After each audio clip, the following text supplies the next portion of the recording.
आगर कोतवाली पुलिस के द्वारा कल 12 अगस्त की बात है, सूचना मिली मुखबिर के माध्यम से कि ऐसे एक अवैध एक टैंकर जा रहा है जिसके अंदर अवैध शराब भरी हुई है। उस आधार पर कोतवाली टीआई, सीएसपी साहब, एडिशनल साहब को सबको बताया गया और एक प्लान तैयार किया गया। उस प्लान के तहत जगह जगह हम लोगों ने चेकिंग पॉइंट लगाए थे। तो जब उस ट्रक को यहाँ रोका गया, उस टैंकर को, तो टैंकर में उसको थाने पर लेकर आए और उससे पूछताछ की गई। उस पूछताछ के आधार पर ये तय हो गया कि इसके अंदर शराब है। फिर उसको खोलने का प्रयास किया गया तो उसके अंदर 7 प्रकार के गुप्त उसके अंदर कच्छ बने हुए थे और उन कच्छों के माध्यम से जब सारी शराब की जो पेटियाँ थीं उनको बाहर निकाल कर देखा गया तो रॉयल स्टेज की करीबन 599 पेटी और रॉयल चैलेंज की 405 पेटी, कुल मिलाकर 1004 पेटियाँ पाई गई। ये अवैध शराब जो है ये चंडीगढ़ के किसी स्थान से लाया गया था और ये गुजरात जा रहा था। इससे विस्तृत पूछताछ की जा रही है कि ये किससे लेकर आया, किस माध्यम से लाया। तो उस पूरे इस चैनल को हम लोग जो है इसको पूरा ट्रैक कर रहे हैं और इसमें अंतिम जो इसके अंदर आरोपी होगा जिसने इनको ये अवैध सामान दिया है उस तक हम लोग पहुँचेंगे। इसमें पकड़ पंजीकृत कर लिया गया है और इसके आधार पर उसका पीआर लेकर अग्रिम कार्रवाई। सर, गुजरात ले जा रहे थे, गुजरात में भी गुजरात पुलिस से मदद लेके अपन कहाँ जाती है, क्योंकि वहाँ तो बंद है सर। यही मैंने आपको बताया कि इन्वेस्टिगेशन में इसका सोर्स कहाँ से इसने लिया है, उस सोर्स से लेके और कहाँ लेके जा रहा है ये, इस पूरे इस चैनल को हम लोग अपने विवेचना में ले रहे हैं।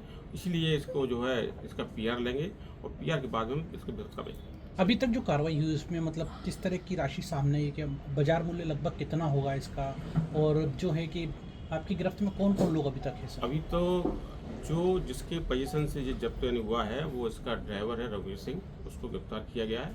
इसके साथ साथ में जो इसके अंदर अवैध शराब है, इस शराब की कुल इसकी कीमत लगभग 1 करोड़ 44 लाख है।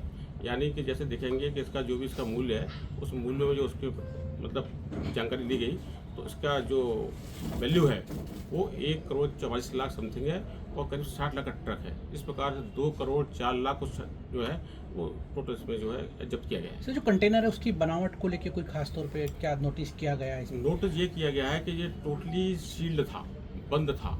इसके अंदर उन्होंने जो पेटियों को रखा उसके बाद में उसके सभी को जो सील कर दिया गया, तो जब इसको खोलने का हम लोगों ने प्रयास किया तो उस सेक्शन को मतलब काट के उसको विंडो बना के तब वो पूरी सामग्री को बाहर निकाली गई है।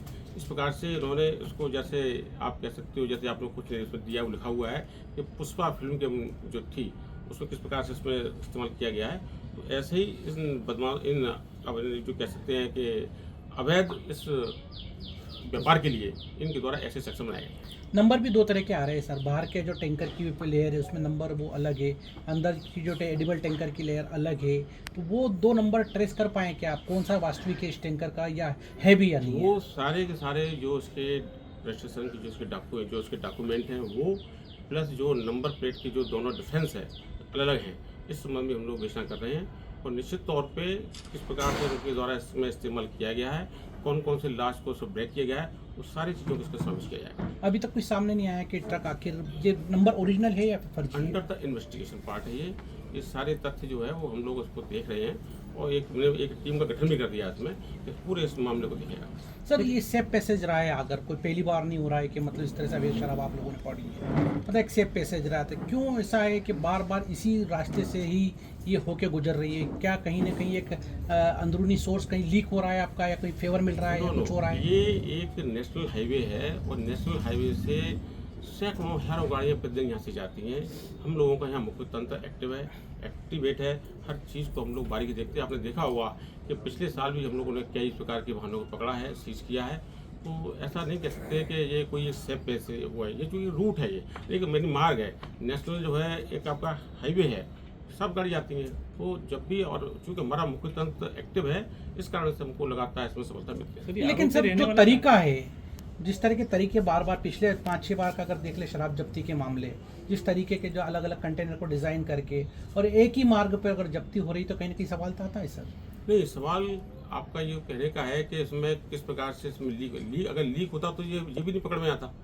भाई मुखबिर प्लस हमारा काम करने का तरीका, हमारी जो चेकिंग पॉइंट पर हमारी मुस्तैदी, इन्हीं सब के कारण से इस प्रकार के अपराधी पकड़े जाते हैं और जो लगातार पकड़े जाए। सर ये आरोपी रहने वाले का आरोपी रहने वाला बाड़मेर का है, तो उस संबंध में भी हम लोग वहाँ से भी इसका आधार कार्ड वगैरह की जो इसको वेरीफाई कर रहे हैं, और इसमें मतलब आरोपी कहाँ का है, इसके साथ साथ में कौन कौन और इन्वॉल्व हैं, वो सारे तथ्य इसके अंदर सामने आएंगे। एक सूत्रों से एक जानकारी और आ रही थी सर कि मतलब जो ड्राइवर है उसको बार बार व्हाट्सएप कॉल्स आ रहे थे, तो उस पर कोई बात हो पाई है क्या? वो जो उसका मोबाइल फ़ोन है, जो उसका जो भी तथ्य बाकी वो सब साइबर की भी हम लोग बदल लेंगे। इसमें मैंने जो टीम बनाई है उसमें साइबर का भी मैंने डाला है, और हर प्रकार की पहलुओं पर इसमें हम लोग इसे जाएंगे। सर विभाग के सराहनीय कार्य करने के लिए कुछ इनाम वगैरह के इनाम के लिए हम भरपूर इनाम दे, मतलब इस केस में बताया मैंने, थाना प्रभारी से लेके जो इसमें रहे हैं तो सभी को इनाम दें। सर जैसे पूरे पुराने केसों में देखने में आया है कि व्हाट्सएप कॉलिंग होती थी या ड्राइवर चेंज होते थे, इसमें भी कुछ इस प्रकार का आया का संचार? देखिए ये सब जो तथ्य जो है वो इन्वेस्टिगेशन के पार्ट है।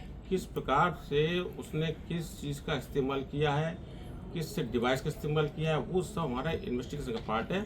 उसको हम ध्यान रखते हुए हम इसमें विस्तार आगे बढ़ाएं। सर पहले जैसे पहले भी हुई थी ऐसी वारदातें, तो पहले आप लोगों ने इसको खुलासा किया था इन बातों का भी कि इस टाइप से ये इस्तेमाल करते थे। तो अभी तो कल पकड़ा गया है, इन्वेस्टिगेशन ऑन गोइंग है, अभी इन्वेस्टिगेशन चल तो रहा नहीं, है। पहले भी जो मतलब चीजें हुई है सर, मतलब नेचर रिपीट हो रहा है। हमारा सवाल ये नेचर रिपीट हो रहा है, तो उन चीजों से कहीं अपन ने सबक लिया क्या? नेचर रिपीट नहीं हो रहा है। ये इन्वेस्टिगेशन का मतलब होता है कि हर उस तथ्य की जांच करना जिसके माध्यम से अपराधी ने उस कृत्य को करने के लिए इस्तेमाल किया है उन यानी बिंदुओं पर।